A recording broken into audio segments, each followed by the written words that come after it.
Hi, today on Mind Your Business, I am doing a solo episode. Now, Mind Your Business is my weekly video podcast on YouTube where I get to talk about business. Sometimes I get to interview other people to teach us how to do business better. Sometimes I share my own lessons from, 100 years ago when I started living so that we can all glean what we can from it. Now, today I want to speak on 10 books which helped me escape the broke mindset. 10 books which helped me escape the broke mindset. Oh, and have I had that mindset in the past? I'm going to first start by asking you a few questions. And as I ask these questions, I want you to think about it. I'll pause briefly so you can think about the questions I'm asking. I will also give examples of what I mean by those questions. So, the first question: are you tired of being broke? Now, what do I mean by that? This is how this happened to me. I used to have one income coming in every month.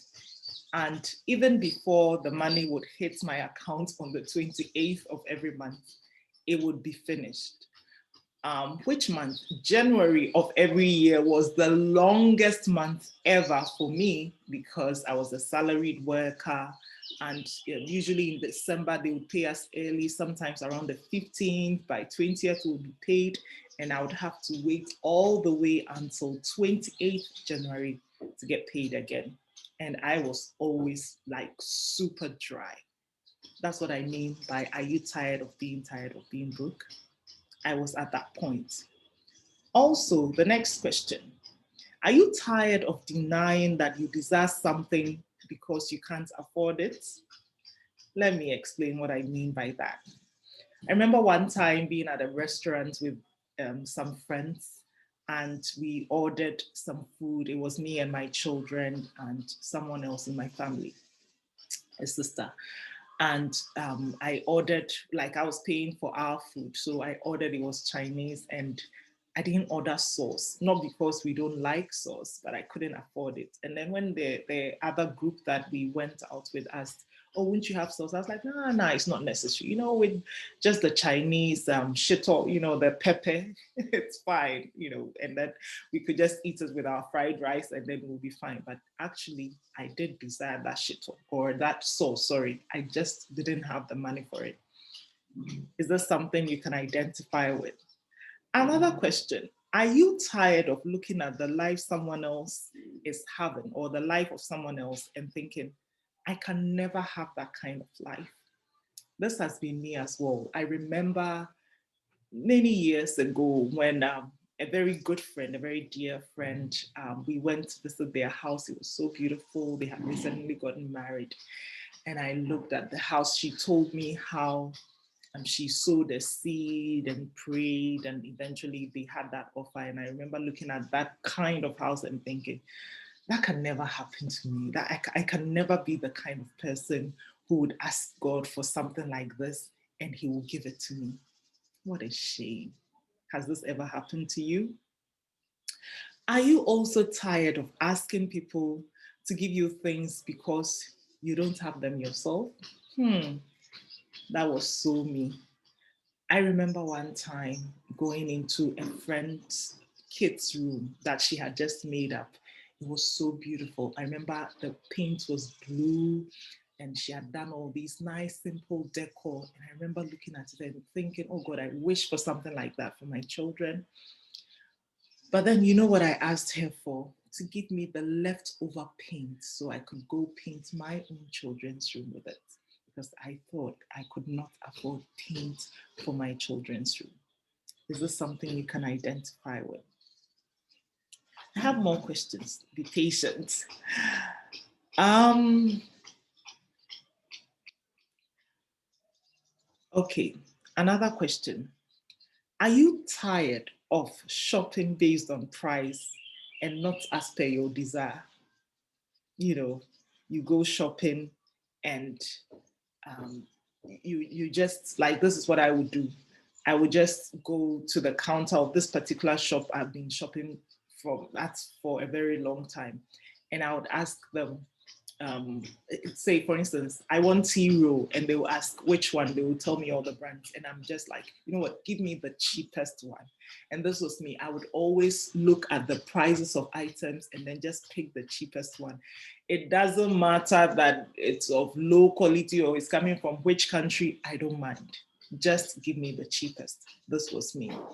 And the final question I have for you is, I'm just going through to make sure, I'm reading from my iPad. I'm going through to make sure that I haven't left any question. Okay, so the final question I have for you is, are you tired of always stressing yourself to find ways of cutting down on costs? Let me give an example of what I mean by that. I remember not too long ago how I would do my budget, because I finally discovered, okay, budgeting is a good thing and I should do it. Then I would budget the things I would need for the month or for a given period, and then calculate the total. And I'm like, oh my God, that's too much money. I can't raise it. So instead, let me cross out the things that are crossable. So I remember, for instance, let's say I would budget a certain amount to give my mom, and then I'll just reduce it, because you know what, if I give her the full amount I want to give her, I will not be able to do something else. Now, as I'm sharing some of these stories, because they are very personal to me, they are making me sad just remembering these experiences. But the purpose of this particular Mind Your Business is not to make me sad or to make you sad or anyone else who identifies with it. But I want to share with you where I was, where I am now, and what is helping me go towards where it is that I want to go from where I have been. Okay. Now, let me just go back a bit to talk a bit about my childhood. I was born to a farmer. My dad, he's passed on now. And my mom, she was a nurse. She's now lecturing. A very lovely couple they were, actually, when things were great. We lived in Komenda for a while. So I was born in Sekondi, and then we moved to Komenda. Komenda is along the coast of Ghana. Sekondi is also along the coast of Ghana. Komenda is relatively a smaller town. Shall we just call it a small town instead of a village? I don't think it qualifies to be a village anymore. But at the time that I grew up there, it was actually quite smaller, and many of us knew, like everybody knew everybody, kind of community. And I remember thinking of ourselves as poor.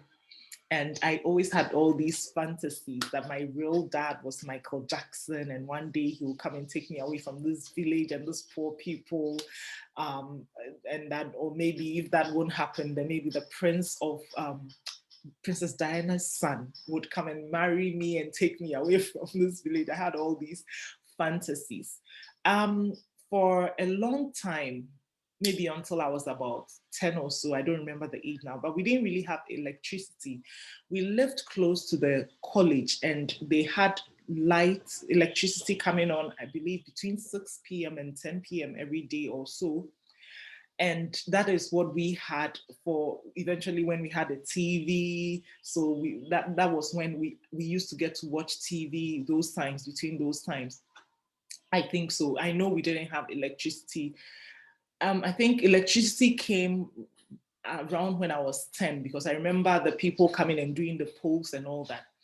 And everything nice that I desired as a child was on TV. You know, shows like Fun World. I don't know if you remember Fun World on TV, maybe GTV, I don't know. They used to do it at the National Theatre, and there were all these beautiful children, beautiful hair, spoke good English, and they were so fancy, like I would say now.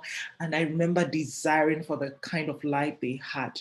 I remember desiring it, desiring nice things, but always thinking that, oh, of course, we can't afford it. Look at us, you know, wearing hand-me-downs and all that, you know.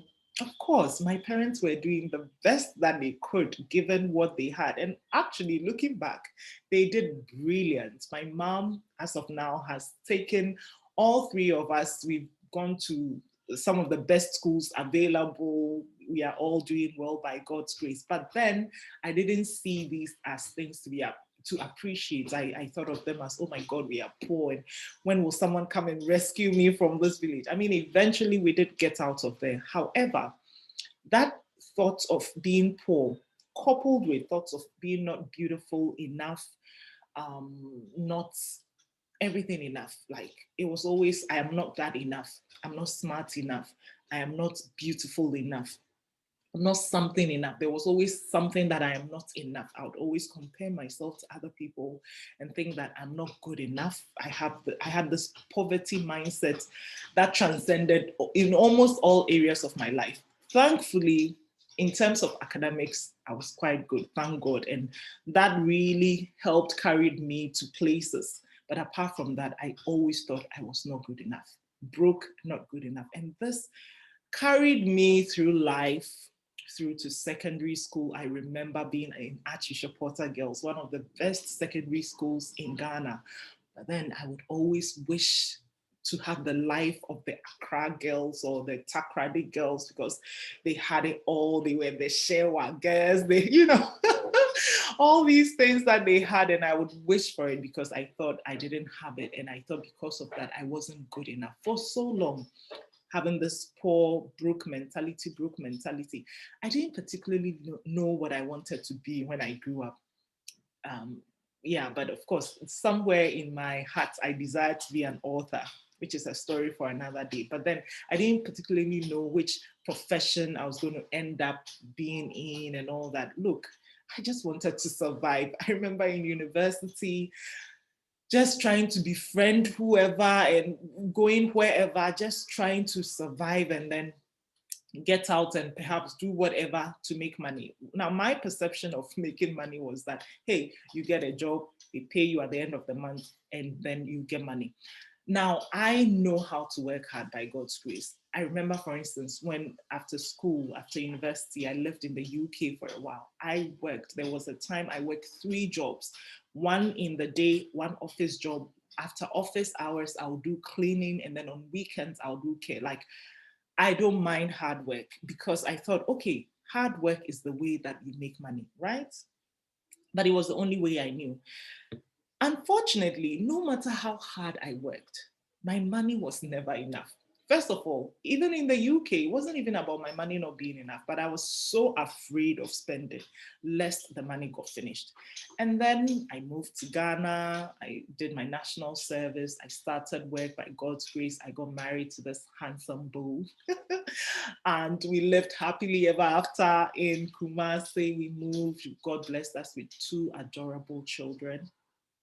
And for a long time, I remember always saying that, oh my God, I need more money. I need more money. I am broke. Every time I'm broke. I have friends who would say, as for Ama, she's Pepe. Ama, Pepe in Ghana is stingy.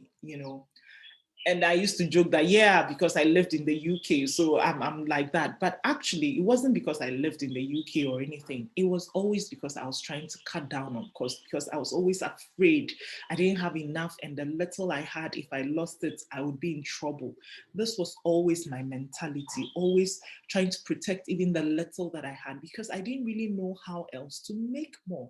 For so long, this was my life, and I was so tired. I had been broke for so long. Look, I drove in a big car, I lived in a big house, but my pocket was always empty. My wallet was always empty. And people would think that, or say things to the effect that, oh, you are just mean, you are broke, you're not giving. There were times I would go to church and not give out any offertory because I had no money. Look, if I get paid today is 28th, I get paid. I take out all the money I need for house expenses or whatever it is. And that was it. There were times I didn't even pay my tithe because I was like, God, instead of paying you this money, let me use it to pay maybe this fee or that fee. And that was it. And I would wait and wait again until the end of the month to get money. This had gone on for too long. And honestly, I was tired. I needed a way out, but I didn't know how. And then one day, there's always a one day, say one day. One day, I remember at this time, my daughter was 6, my son was 4, and they were in the house disturbing or something, just having fun, being kids. And I think I wanted peace of mind. So I just asked my daughter to pick a book and read. By then she was learning how to read. So she picked a particular book, and I was like, Paris, no, that book is not for your age. Why don't you pick a book more for your age mate? And she insisted that no, I want to read this book. She's headstrong, just like her mama, but nobody should tell you. Nobody should tell her or anyone about this. So anyway, she picks this book, she reads whatever, and then I think maybe I forgot about it. But I don't know. Later on, we were going out of the house. I was driving, my kids were at the back of the car, and maybe we were going to church. And I remember just casually asking as I was pulling the car out of the house. I asked, so what did you read from the book? And she said, oh, the book said poor people work for money and rich people let their money work for them. I was like, what? What did you tell me? She said, I said, the book said poor people work for money and rich people let their money work for them. I was like, oh my God. That sentence just jolted me out of a certain state. I can't explain it to you, but there was this bulb that just went in my head. I was like, oh my God, this is why I am poor. This is why I am broke. This thing, I didn't even fully understand what she was saying, but when we came back, ladies and gentlemen, perhaps there are men watching me, I went looking for the book. I guess you've guessed already what book it was. Rich Dad, Poor Dad. This book, there's a reason I talk about it a lot. And if you are my friend, forgive me. Actually, don't forgive me. I will keep talking about it because this book was my first eye opener to breaking out of this whole broke ass mindset that I had. I read it like the Bible. Gosh, I remember, like, even as a now, I have just marked some places. I just studied and studied and studied it. And this was the beginning of an eye-opening journey. I had been in this dark for so long, thinking so many thoughts. I am not able to make money. Money is a bad thing. Money, people who have money always do bad things, and poor people are noble. So many mindset issues I had. This was the book that first opened the way. And I strongly believe it was God that made me read this book, or even made my daughter say those words to me so I would go seeking the knowledge. Between then and now, I have read countless books on money, and I've been even laughed at and teased. And why this life is even important now. I remember maybe 2 or so years ago, a friend, a very, very good friend of mine, I think she suggested we do something. I was like, no, I can't do it. I don't have the money or something funny like that. And she was like, after reading all these books on money, you are still broke. It was a joke. But then that statement got me thinking, because then I actually looked back at my life about 6, 7 years ago, between then and now. And oh my God, I cannot believe how much my life has turned around. It is amazing. It is so unbelievable. Like sometimes my brother and I, we are chatting and we are talking about these books and the content and how it's working. And so for today's Mind Your Business, really, I'm telling you these stories to lead to one of the biggest steps that I have taken ever since I discovered, first of all, this book. I'm going to share 10 books that I've read on money that have really helped me. Just 10. Please don't go looking for all 10 of them. Just promise me, make a comment in there. Promise me that you just read one out of these books that I mentioned. Even if you've read them already, but any of the questions I asked in the beginning still applies to you. Listen, it's a journey. Go back and read them. Some of these books, I've read them 5 times, some 10 times, and I still keep reading. I actually use Audible a lot, so it makes it easier for me to read. And so I'm going to encourage you. I'm going to tell you the list of 10, just grabbing my iPad here, and I'll tell you the 10 books. Of course, the first one is Rich Dad, Poor Dad. This has been a game changer for me. Another book has been The Richest Man in Babylon. Lordy Lord, I love this book. I love, love, love this book. It has simple concepts that you can easily apply. Very beautiful. Some of the books I don't have soft, but I'm starting with the ones that I have. I mean, I don't have the paperback. So I'm going through the ones I have paperback of. Think and Grow Rich. Think and Grow Rich. And don't worry, I'm going to add the links to get these books on Amazon. And if you're in Ghana, I will add the link to Mandate Books. He supplies me my books, Dr. Tineje, so I'll add his link as well, his number, so you can reach out to him. And then The Secret. This book was a gift from, was it a gift or I took it by force from a very dear friend. I saw it, she told me about it, and then I was like, you know what? Let me have this book. And then later I even found the audio version of it anyway, but it's a great book. Another book that unfortunately I don't have the paperback here, though I have it, is Why You Are Not Rich as You Should Be. Why You Are Not Rich as You Should Be, by one of my financial mentors, Joseph Che Ankra. I'm going to add the number so you can get it as well. Another book I love is the 10X Rule. If you're in the Fabulous Woman community, then you know about this book. Last year we reviewed it, I believe sometime in August or so. Great, great book by Grant Cardone. Then Thou Shalt Prosper by Rabbi Lapin. Oh my God. And this book, I picked it because he's a rabbi, so he's Jewish, and I'm so curious about the Jews. Like I'm the kind of girl who would go alone to a Jewish museum or just pick Jewish stuff and then learn it, because I'm like, they know something. They know something we don't know. My curiosity about money has led me to places. Anyway, oh, and then my latest favorite books, You Are a Badass by Jen Sincero. I'm adding the link. And then You Are a Badass at Making Money, same author. Oh my God. You're a Badass. I've probably listened to it like how many times? God knows how. That one, I have the audio version. You're a Badass at Making Money. I have both the paperback and the Audible, because actually in the Fabulous Woman community, that is the book we are currently reviewing. And the latest book I am reading and loving is by Rachel Rogers. It's called We Should All Be Millionaires. My goodness, it's amazing how all these books talk about similar things, but the author and sometimes the words they use and the stories they use to explain gives it a different perspective, a different feel, a different insight to all these books. Now, these are just 10. I've read so many others, Secrets of a Millionaire Mindset, blah, blah, blah. I'm not even going to go into that now. But the main point of this is that, look, reading has really helped.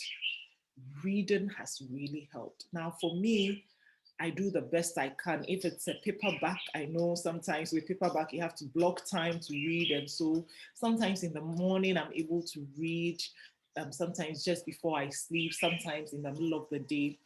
But for me, what works is Audible.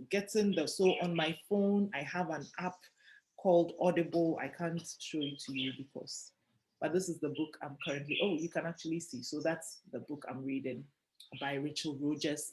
And I have Audible, so it really helps. Look, some of these books are also available in other places. They are libraries, online. You cannot say that I can't get the book or I look, that is just an excuse. If any of the questions I asked, in fact, I'm going to go through the questions again. If any of these apply to you, then my sister watching me, or maybe you are a brother, please, being broke ain't good. We are children of God.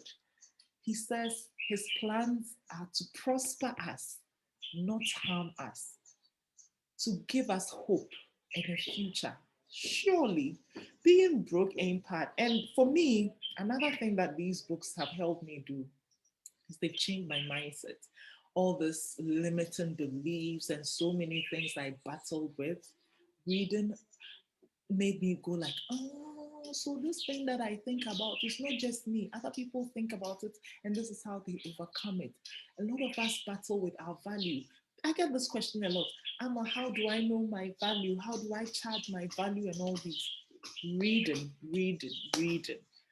Currently, I have formed a mastermind group, my own mastermind group. I am in another mastermind group. And then I have a paid mastermind group that I am the curator of.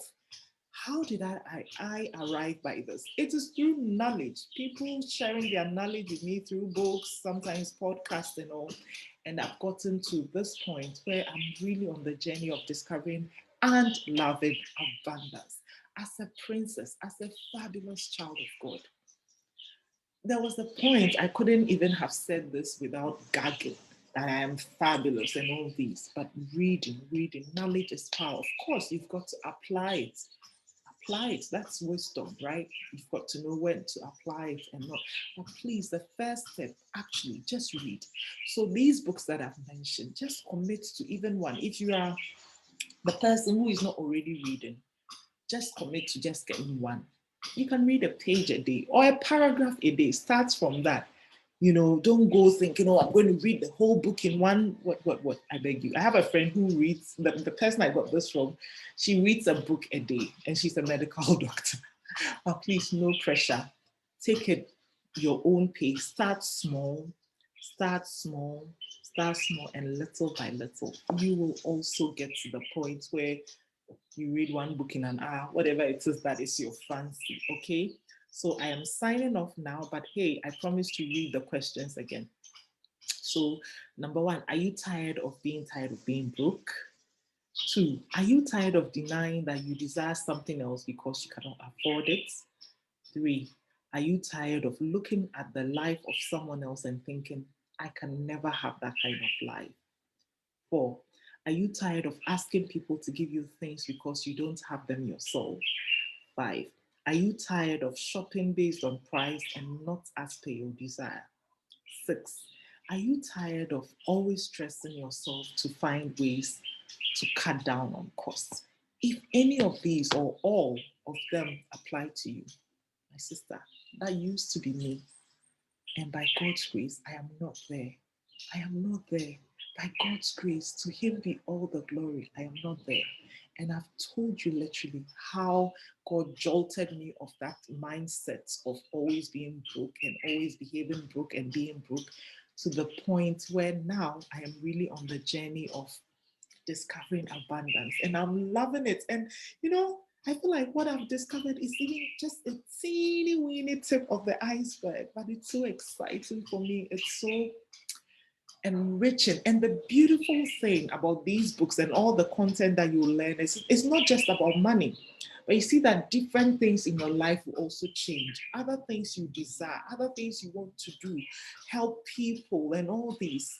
You'll be able to actually start taking the steps towards what you really desire to do, you know, because money is a tool that gets us the things that we want, we desire, we need.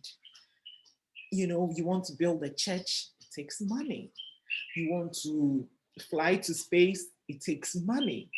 You want to eat, it takes money. You want to treat yourself to spa, you want to wear a nice clothes, do your lipstick, go and get your crop like I have, it takes money. And so I really pray that at least one of these books will help you start. I don't know who this message is for, but as I was really thinking through what the next episode of Mind Your Business should be, this is what God laid on my heart. And I really hope that this blesses you. Let me know in the comments if there has been a takeaway for you at all from this video, if there's been an aha moment, if you've had an idea or something, let me know in the comments. And please do check out the books as well. I've added all the links. And if you're in the Fabulous Woman community, which is our women only group on Facebook, it's a free group. Any woman can join. If you're in, then you know that every Wednesday at 9 p.m. GMT, I come your way with a live where we review the book of the month. And this month, the book we've been reviewing is You're a Badass at Making Money by Jen Sincero. Well, I do hope to see you again. Please send me something in the comments or reach out to me via email, hello@amaduncan.com. Let's communicate some more. Let's get ourselves out of this broke state into the abundance that God desires for us. Until then,